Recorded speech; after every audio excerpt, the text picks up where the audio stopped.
ओम नमो भगवते वासुदेवाय। भागवत पुराण सप्तम स्कंध तीसरा अध्याय। हिरण्यकश्यपु की तपस्या और वर प्राप्ति। नारद जी ने कहा, युधिष्ठिर, अब हिरण्यकश्यपु ने यह विचार किया कि मैं अजय, अजर, अमर और संसार का एक छत्र सम्राट बन जाऊं, जिससे कोई मेरे सामने खड़ा तक न हो सके। इसके लिए वह मंदराचल की एक घाटी में जाकर अत्यंत दारुण तपस्या करने लगा। वहाँ हाथ ऊपर उठाकर आकाश की ओर देखता हुआ वह पैर के अंगूठे के बल पृथ्वी पर खड़ा हो गया। उसकी जटाएं ऐसी चमक रही थी जैसे प्रलय काल में के सूर्य की किरणें। जब वह इस प्रकार तपस्या में संलग्न हो गया, तब देवता लोग अपने अपने स्थानों और पदों पर पुनः प्रतिष्ठित हो गए। बहुत दिनों तक तपस्या करने के बाद उसकी तपस्या की आग धुएं के साथ सिर से निकलने लगी। वह चारों ओर फैल गई और ऊपर नीचे तथा अगल बगल के लोगों को जलाने लगी। उसकी लपट से नदी और समुद्र खौलने लगे। द्वीप और पर्वतों के सहित पृथ्वी डगमगाने लगी। ग्रह और तारे टूट टूट कर गिरने लगे तथा दसों दिशाओं में मानो आग लग गई। हिरण्यकश्यपु की उस तपोमयी आग की लपटों से स्वर्ग के देवता भी जलने लगे। वे घबराकर स्वर्ग से ब्रह्मलोक में गए और ब्रह्मा जी से प्रार्थना करने लगे, हे देवताओं के भी आराध्य देव, जगतपति ब्रह्मा जी, हम लोग हिरण्यकश्यपु के तप की ज्वाला से जल रहे हैं। अब हम स्वर्ग में नहीं रह सकते। हे अनंत, हे सर्वाध्यक्ष, यदि आप उचित समझे तो अपनी सेवा करने वाली जनता का नाश होने के पहले ही यह ज्वाला शांत कर दीजिए। भगवान, आप सब कुछ जानते ही हैं, फिर भी हम अपनी ओर से आपसे यह निवेदन कर देते हैं कि वह किस अभिप्राय से यह घोर तपस्या कर रहा है। सुनिए, उसका विचार है कि जैसे ब्रह्मा जी अपनी तपस्या और योग के प्रभाव से इस चराचर जगत की सृष्टि करके सब लोकों से ऊपर सत्यलोक में विराजते हैं, वैसे ही मैं भी अपनी उग्र तपस्या और योग के प्रभाव से वही पद और स्थान प्राप्त कर लूँगा। क्योंकि समय असीम है और आत्मा नित्य। एक जन्म में नहीं अनेकों जन्मों में, एक युग में नहीं अनेकों युगों में अपनी तपस्या की शक्ति से मैं पाप पुण्य आदि के नियमों को पलटकर इस संसार में ऐसा उलटफेर कर दूंगा जैसे पहले कभी नहीं था। वैष्णवादि पदों में तो रखा ही क्या है, क्योंकि कल्प के अंत में उन्हें भी काल के गाल में चला जाना पड़ता है। यद्यपि वैष्णव पद बैकुंठ आदि नित्य धाम अविनाशी हैं, परंतु हिरण्यकश्यपु अपनी आसुरी बुद्धि के कारण उनको कल्प के अंत में नष्ट होने वाला ही मानता था। तामसी बुद्धि में सब बातें विपरीत ही दिखा करती है। हमने सुना है कि ऐसा हट करके ही वह घोर तपस्या में जुटा हुआ है। आप तीनों लोकों के स्वामी हैं, अब आप जो उचित समझे वही करें। ब्रह्मा जी, आपका यह सर्वश्रेष्ठ परमेष्ठी पद ब्राह्मण एवं गौ की वृद्धि, कल्याण, विभूति, कुशल और विजय के लिए है। यदि वह हिरण्यकश्यपु के हाथ में चला गया तो सज्जनों पर संकटों का पहाड़ टूट पड़ेगा।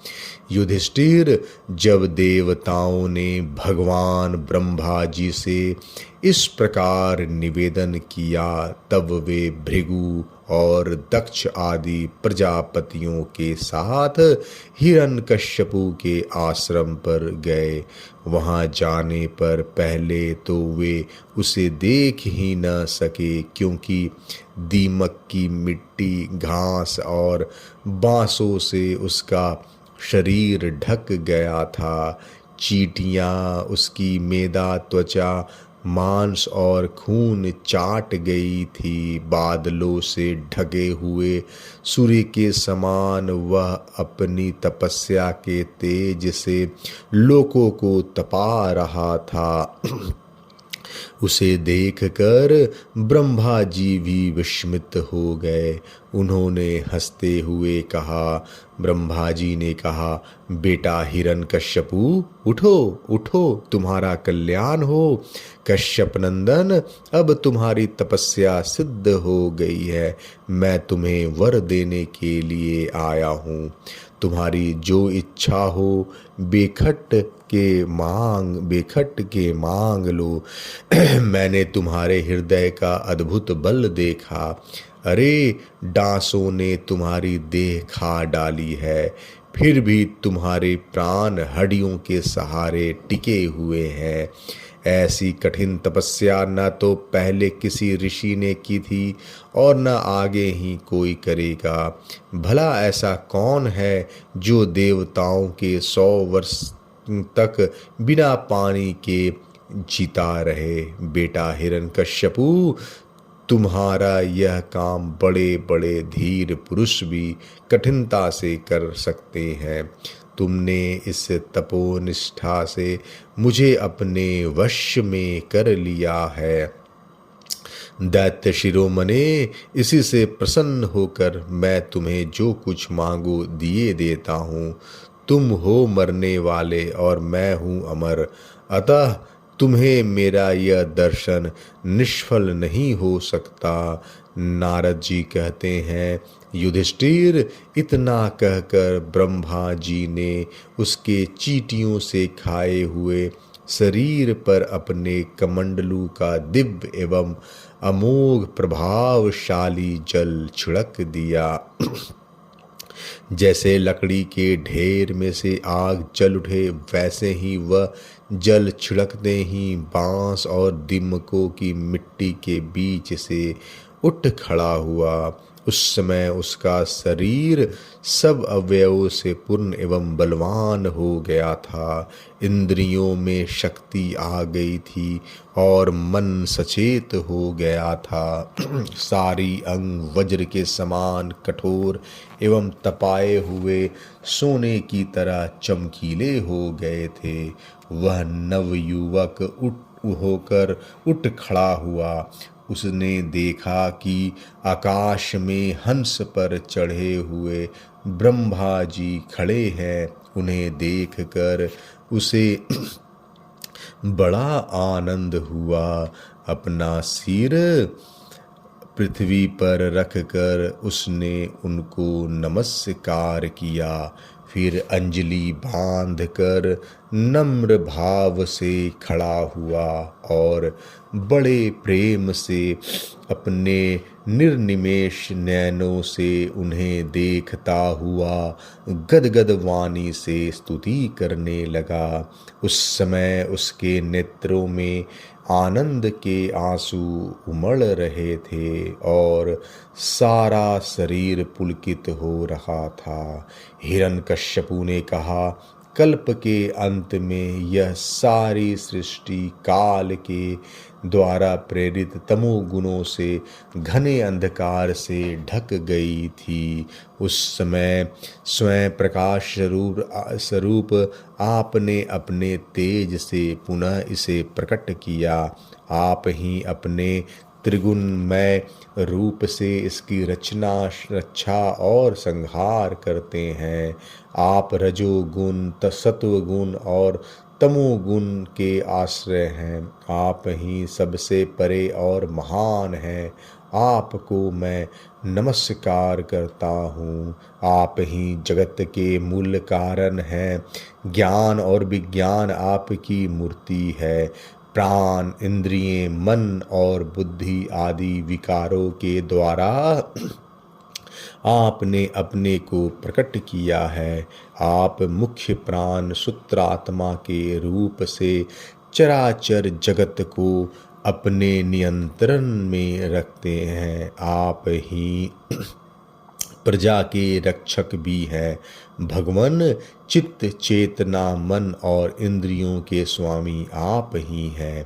पंचभूत, शब्द आदि विषय और उनके संस्कारों के रचयिता भी महतत्व के रूप में आप ही हैं।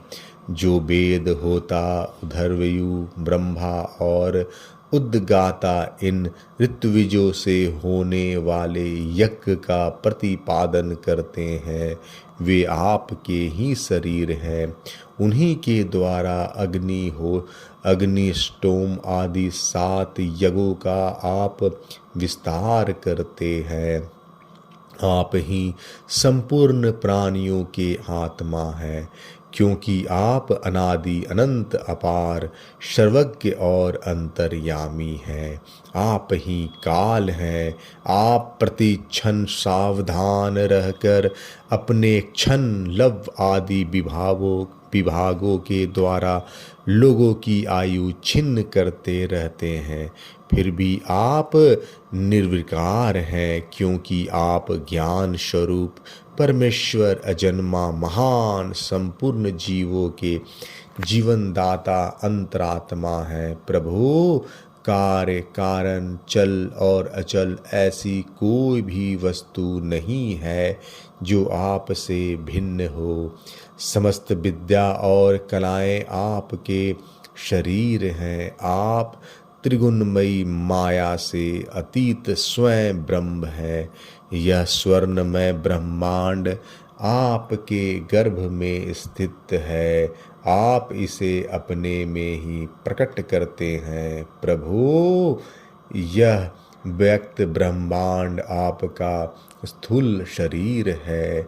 इससे आप इंद्रियें, प्राण और मन के विषयों का उपभोग करते हैं, किंतु उस समय भी आप अपने परम ईश्वरमय स्वरूप में ही स्थित रहते हैं। वस्तुतः आप पुराण पुरुष, स्थूल सूक्ष्म से परे ब्रह्म स्वरूप ही हैं। आप अपने अनंत और अव्यक्त स्वरूप से सारे जगत में व्याप्त हैं।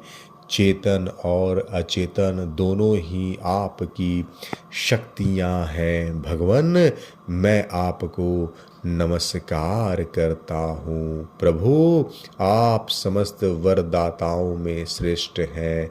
यदि आप मुझे अभिष्ट वर देना चाहते हैं तो ऐसा वर दीजिए कि आपके बनाए हुए किसी भी प्राणी से चाहे वह मनुष्य हो या पशु प्राणी हो या प्राणी देवता हो या दैत्य अथवा नाग आदि, किसी से भी मेरी मृत्यु न हो।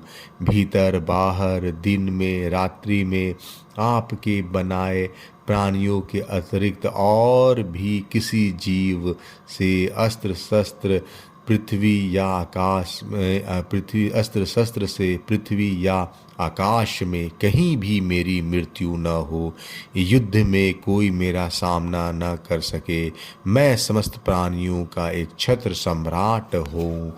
इंद्र आदि समस्त लोकपालों में जैसी आपकी महिमा है वैसे ही मेरा भी हो।